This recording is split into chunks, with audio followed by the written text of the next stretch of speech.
Hi and welcome to this conversation we're going to have now. Really we're going to be discussing about the different protests and about the Black Lives Matter campaigns, and we've got some great guests here today. We've got Sam, Hannah, Deli, Jessie and Nancy. Jessie and Nancy are from the same household, so you can see there's not a 2 metre gap between them.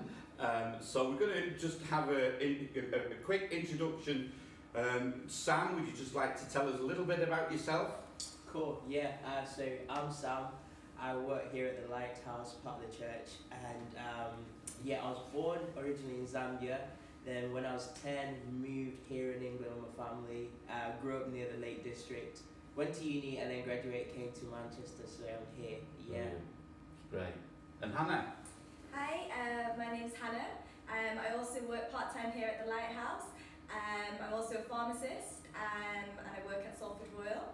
I'm mixed race, so my mum came over here when she was 6 years old from Jamaica, and my dad is full British. He's lived here all his life in Manchester as well, so that's me. Deli. Hi, I'm Deli. I'm African Nigerian. Came in here into this country. My family and I, we've been settled here for like 14, 15 years. And I've been part of the Lighthouse for several years. I'm a minister with the Elim denomination, and great opportunity to just come and talk about this subject today. Yeah, great, Deli. Great to have you. Deli and myself, we pastored together for 12 years now. Yeah. Amazing. Yeah. Amazing. Great to have you, Deli. Thanks. Again, Nancy. Yeah, my name is Nancy. I'm part of the pastoral team here at the Lighthouse. I'm married to a British man. I personally was born in Burma. I came to England about 15 years ago, but raised in Canada. So that's my background. Amazing. Great. Yeah. Jesse. My name's Jesse. So I was born in Canada, but my dad was Mexican, my mom's Burmese. Lived in Canada until I was 14, moved to England. So I've been here for now 14 years, and now I work here at the Lighthouse. And you are a pastor here? I am, yes. Yeah, very much so. And myself, my name is Paul Hallam. I'm the lead pastor here at the Lighthouse. Been here for 32 years since my wife and I founded the church. Just a handful of people. But the amazing thing about the church is it's always been multinational, and that's something that we really celebrate together. I myself am half Indian, and it gets to go back quite a bit. So here we go. Let's start the conversation. Let's talk about what Black Lives Matter are protesting about now, and how we see that impacting on our nation at the moment, and not just our nation but other nations too. I think it would be proper to just say our heart really goes out to, the immediate family members of George Floyd, and what a sad loss. It's okay to lose somebody, but in the way and in the manner in which he was, I would say, Absolutely. extrajudicial killing and murdered, I think around the world people have condemned it, because it's a sad way to die. And people are protesting more so because of the gruesome way in which he was killed. For me, I couldn't bring myself to watch the whole clip. I haven't been able to. I've seen moments of it, but I couldn't bring myself to watch the whole clip. And people I've spoken to who have managed to do that, it leaves a scar on their mind. And so I think it's right, and we want to say thank you, Pastor Paul, for making this forum available within the safe confines of a local church that is a representation of what it means to have a church where various nationalities are celebrated. I think we have more than 40 or so Easy, 50 probably now. nationalities represented at the Lighthouse. Yeah. And I think the one of the things that we always say, isn't it, and we said this, Nancy, the other day, is it's one thing to have a multinational church, but the great thing about, I think, that we do see is the integration of those nations, whether it's Eritrean pastors that we have, or Indian in one of our churches, and other maybe they're African, maybe they're Caribbean, or maybe Asian, Burmese, Chinese. Fantastic, it's great, and we celebrate that in All Nations Day. We have an event called All Nations Day, and it's very, very integrated, and I love that. But I suppose for me it was a really, really big shock, this Delhi, because I'm so used to seeing what I see in the lighthouse, and then I see what I see out there, and it's like poles apart. That's right, yeah. So, you know, I'm still reeling. I still feel in a state of shock over it. Yeah, how do you feel, Jesse? I mean, yeah, I guess I would agree that being at the lighthouse, you can almost, in a good way, be in a bubble. Yeah. Because what we experience here at church is so different to not just the world, but to other churches, probably even in Manchester. So I definitely agree that it's in a good way. Again, you can think this is the world, but it really isn't. If that makes sense. Exactly. But for me, I guess I've known the fight and the struggle against racism. I have a lot of black friends who are my age who have experienced that, some to extreme degrees. So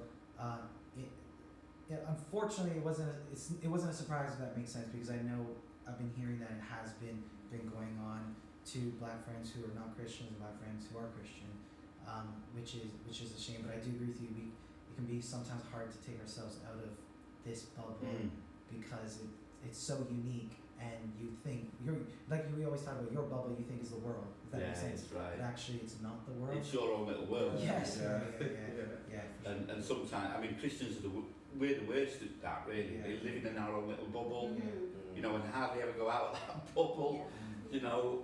But coming back to you, Hannah, I mean, you obviously working as a pharmacist the way that you do out there, you can't live in your bubble. You're out there, and you're seeing things out there perhaps that I wouldn't see, that others wouldn't see.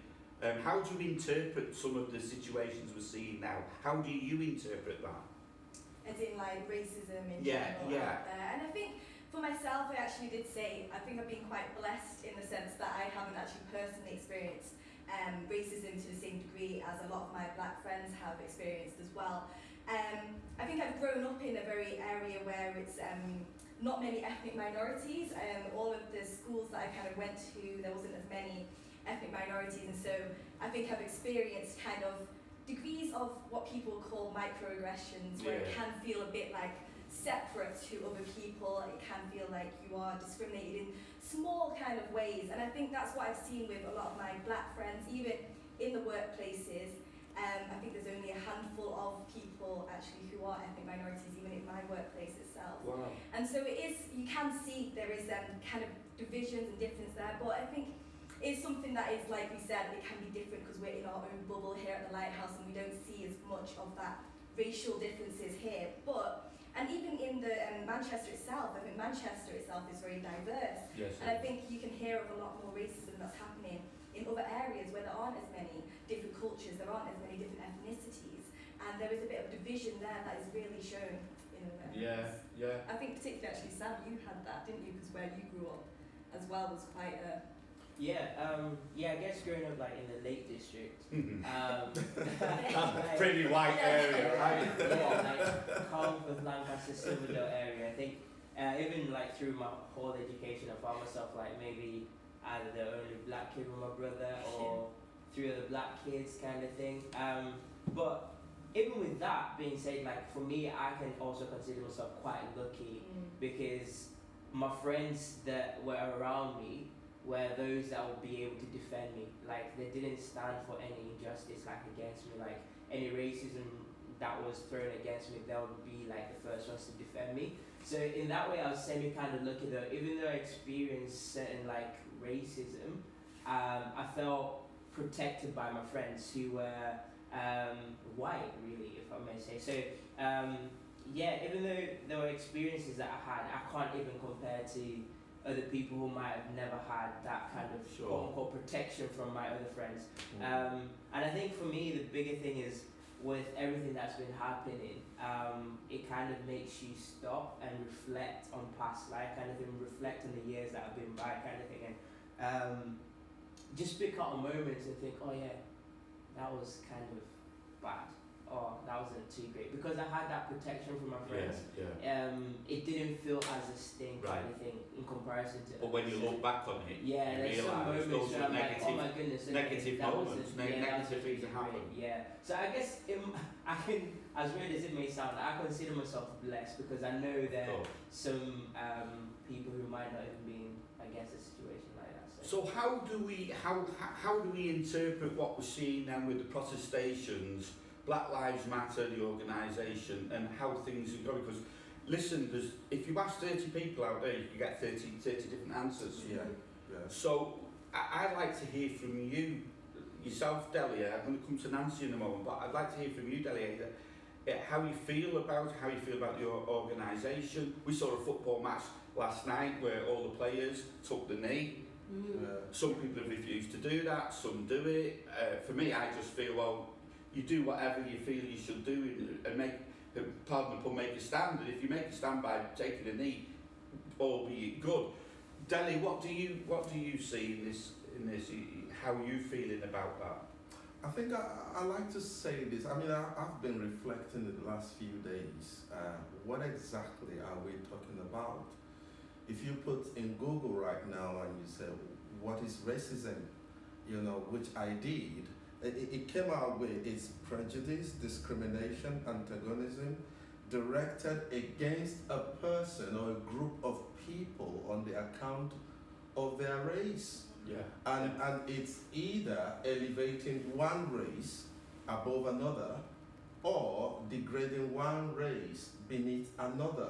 So once I begin to relate with someone on the basis of, especially where it borders on discrimination just because of their race, it's not something that is on the front news until now, that here in England, it's not just in the United States, it's easy to see what's happened with George Floyd and say, well, that's the United States. But No. we know, and the early days, I think the Prime Minister and then the MPs and some politicians were coming out and then they were condemning what was going on in the States. And then some people were saying, hang on a minute, I mean, this is happening here in our own nation.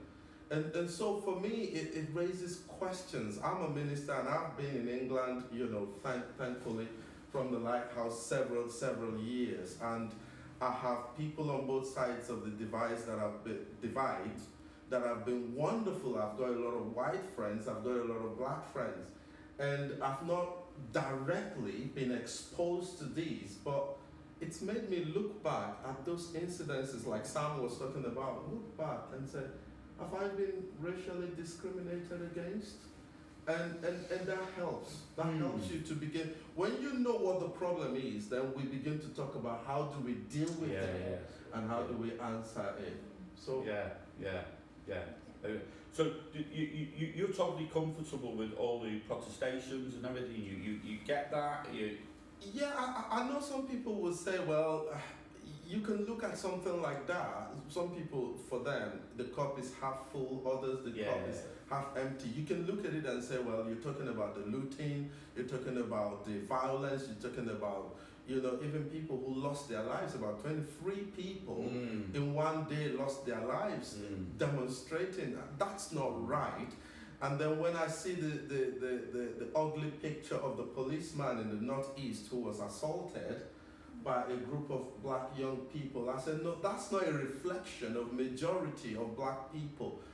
Yes, I am behind the Black Lives Matter on the platform that it's campaigning for equality and for justice and that the voice of the marginalized be heard. Yeah. That I am, I'm comfortable with that. Yeah. And I think something good will come out of it. Yeah. At least we're talking, we're having this discussion now. Yeah. I think let's begin. It might be uncomfortable for some people, but let's begin to have that discussion. True.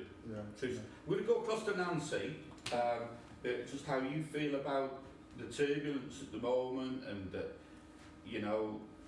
where are you coming from on that? Yeah.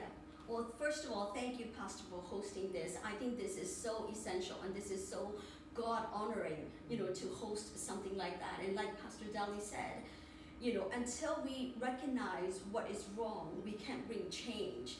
So I have to say, Black Lives Matters, and in terms of racism, in terms of Black Lives Matters, I don't really know because I'm not black and I haven't. But in terms of racism, yes, I've experienced racism, and I know the pain, I know the hurt, I know the rejection, and I know the insecurity that all comes with it.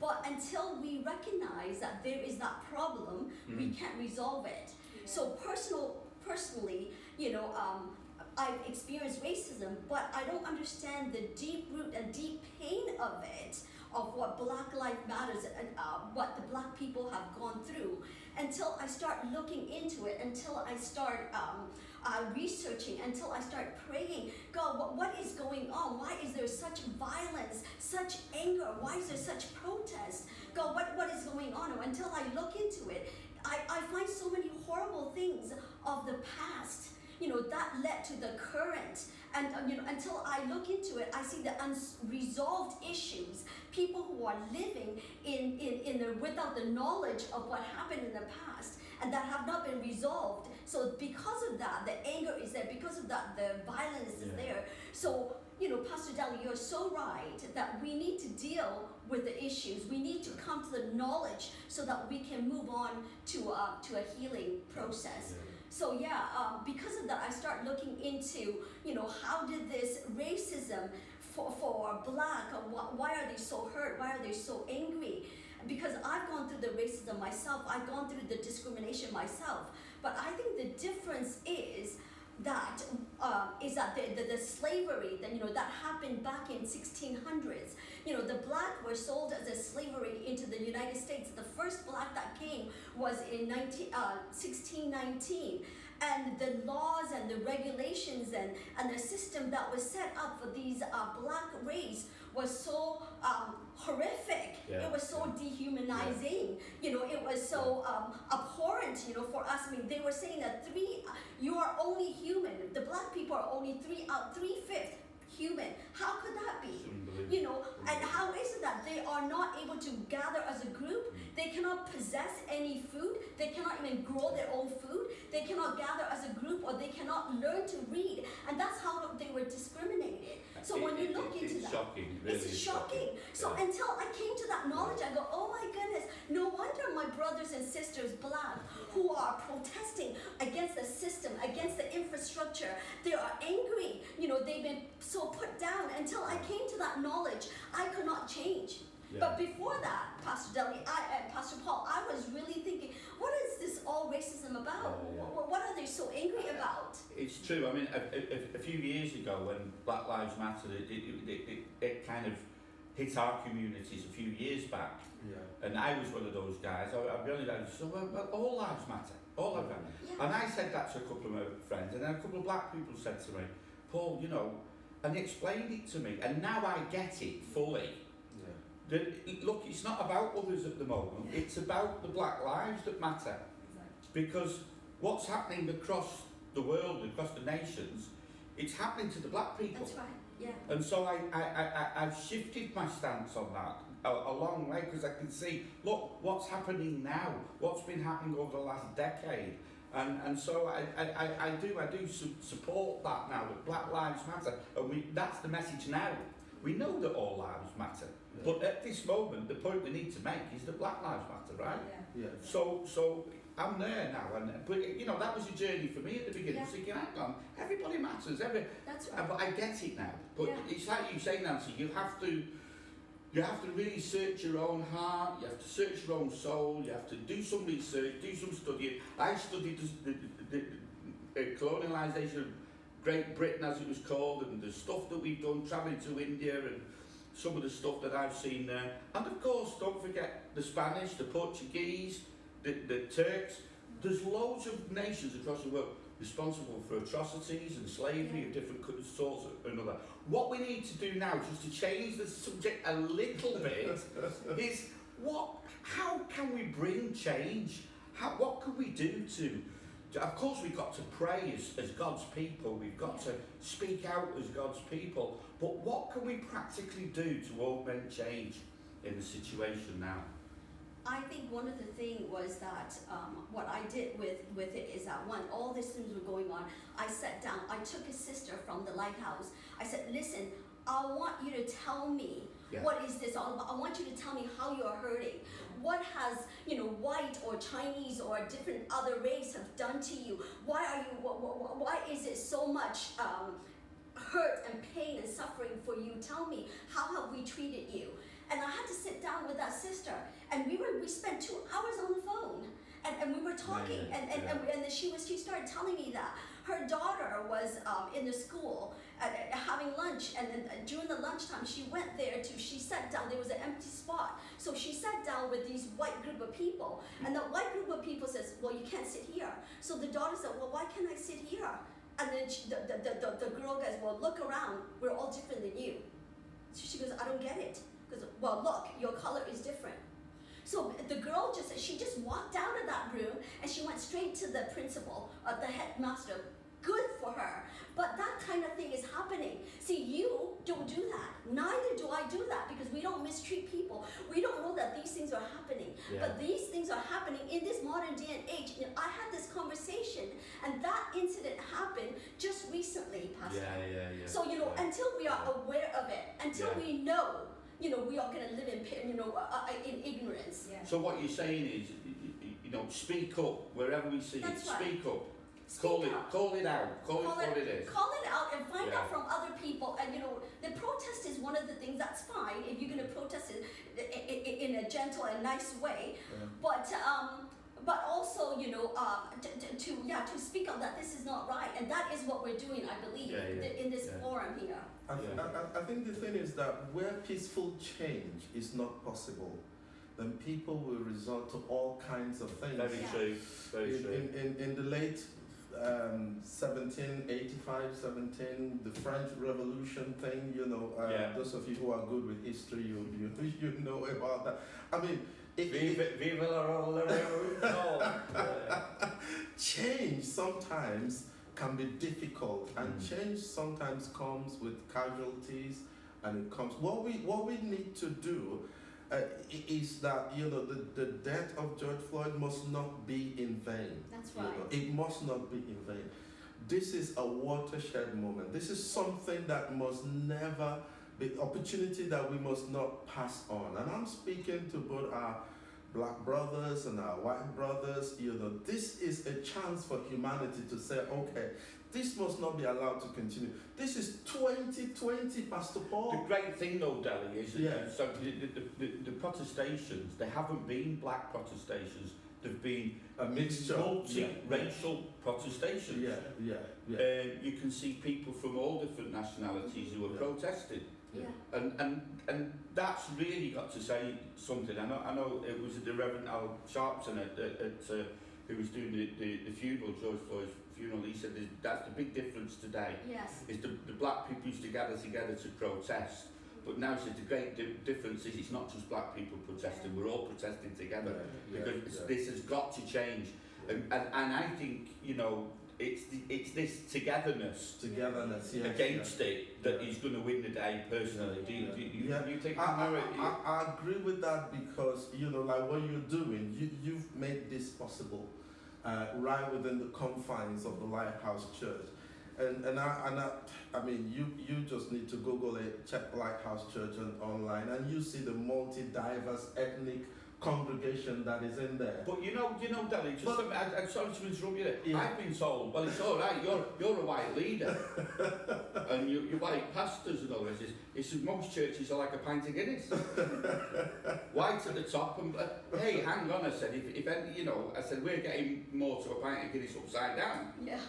Yeah, more needs. And we, I never looked at things like that, Nancy. Yeah, you're right. I don't either.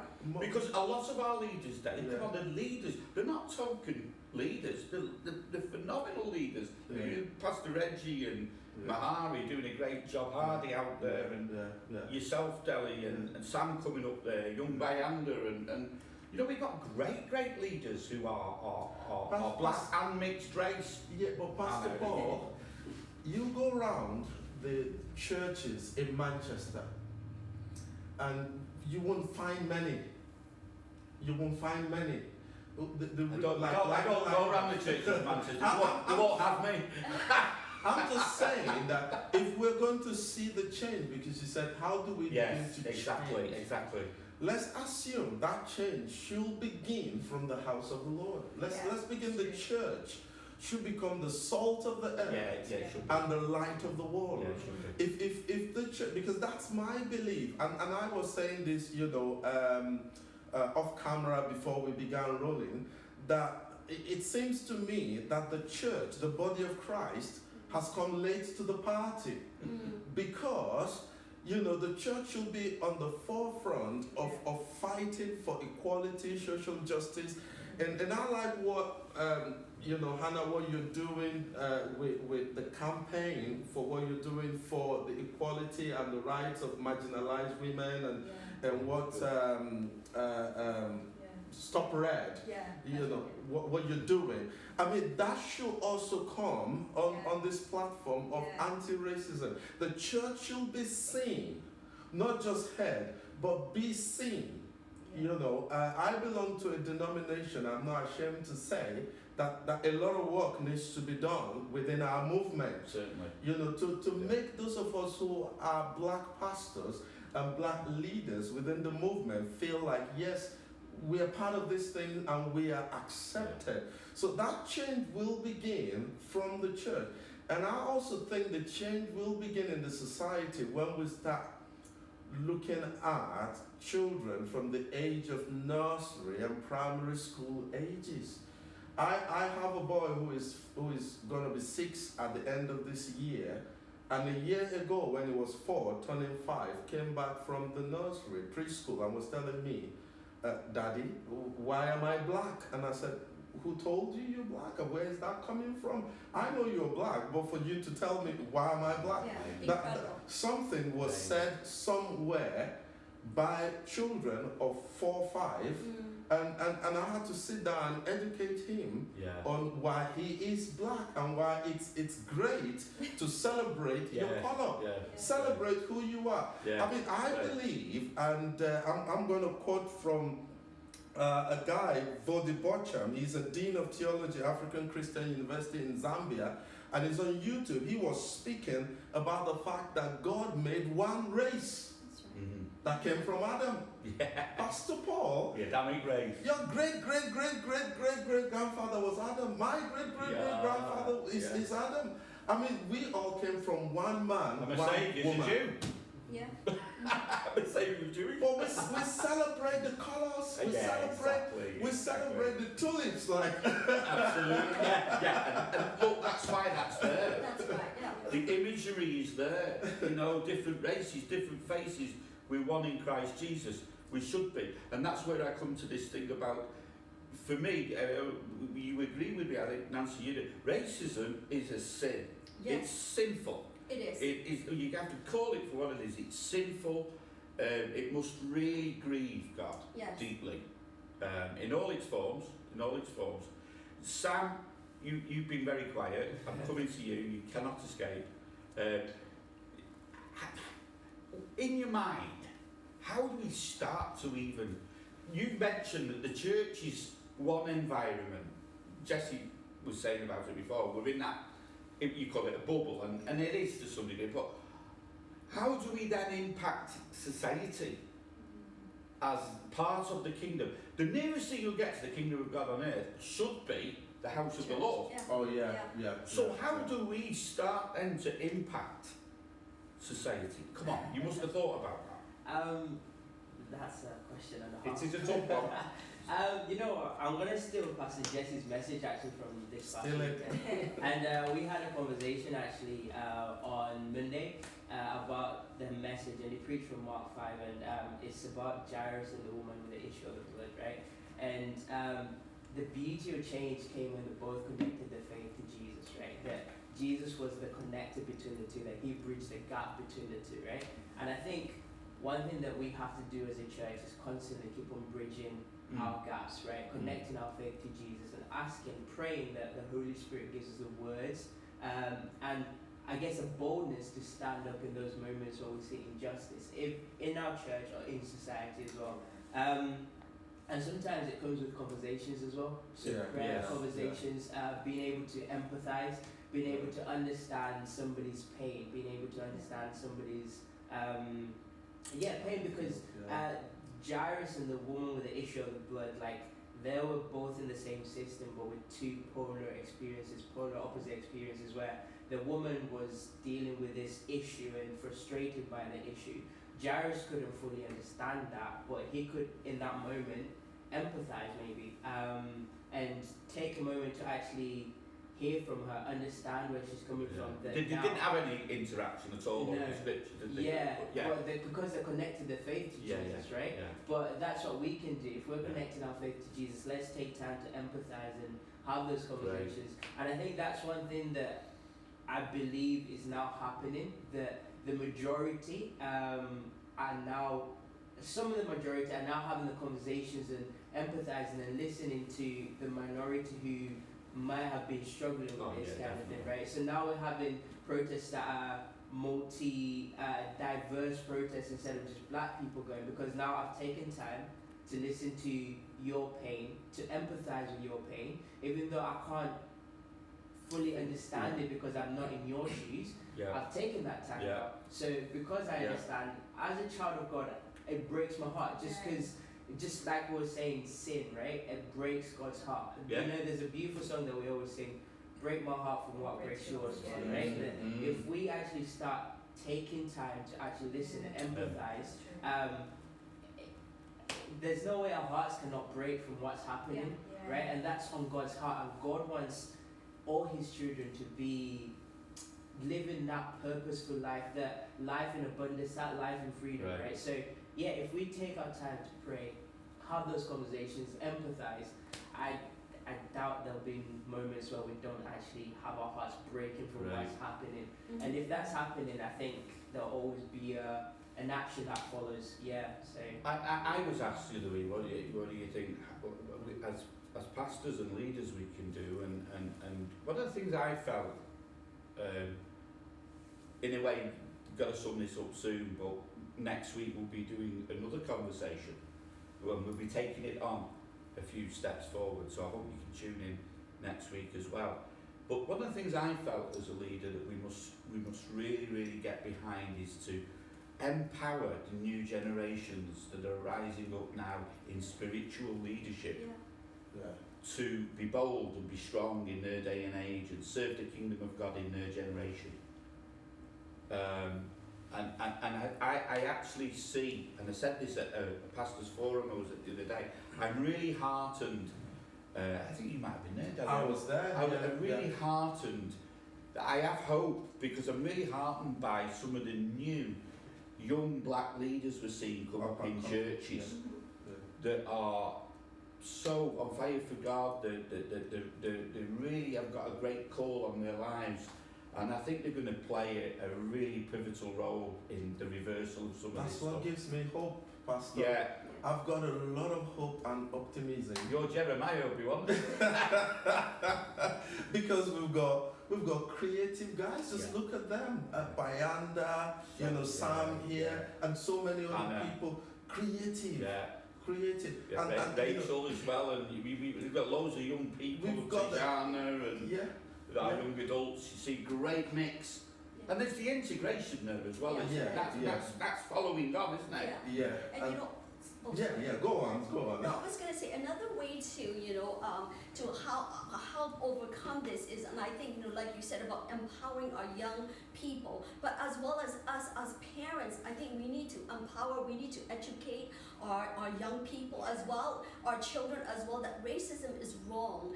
And growing up in the Chinese family, I will tell you that we are racist. Chinese family are racist, and we've been taught in different ways. Even though we suffer racism, we ourselves are racist as well. So I think we need to educate our children that racism is wrong, and that everyone is equal, because the Bible says that Jews and Gentiles are one. There is no male or no female. Absolutely. And there is no free slave or free, so we are all one, God created. And we need to educate that to our children, especially those who are perpetrator.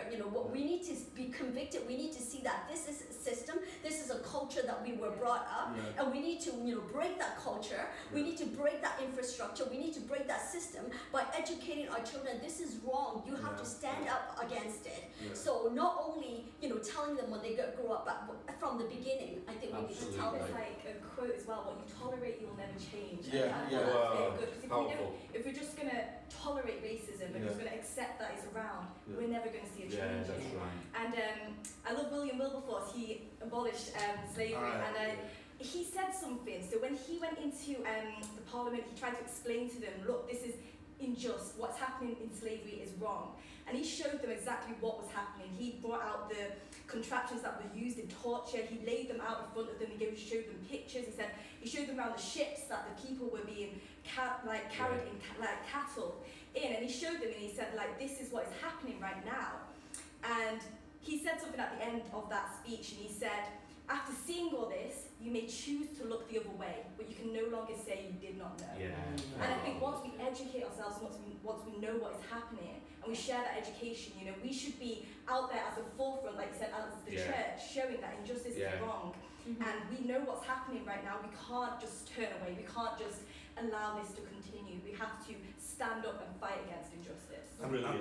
And I think what black people are saying is they're not saying give us preferential treatment. They're not saying that. They're saying make it a level playing equality for everyone, so that my child can go to school and he's guaranteed the results that of the hard work he's put in. And when he finishes, we've got children. They go to university. They finish. They want to come out as lawyers, but they find it very difficult. They want to come out as doctors, but they find it very difficult. They even want to come out as pastors, and then they find it very difficult because the space is not there. Yesterday on BBC, there was the report of the guy who couldn't, in the Church of England, couldn't get a role as a vicar because he's told that he's too black to be a clergy in a white congregation. 17th of June on BBC, it was there. And if that's happening in every sector of our society, we don't want it. What we want is a level playing field to say, you and I, we can compete for the same job, and whoever has the best qualification, you get it. Not who has the different color of skin or anything. That's what we're saying, and that's what the church stands for. So I do think there's got to be a lot of re-education going on, isn't there? Just very, very briefly, because we're almost done here, time's out.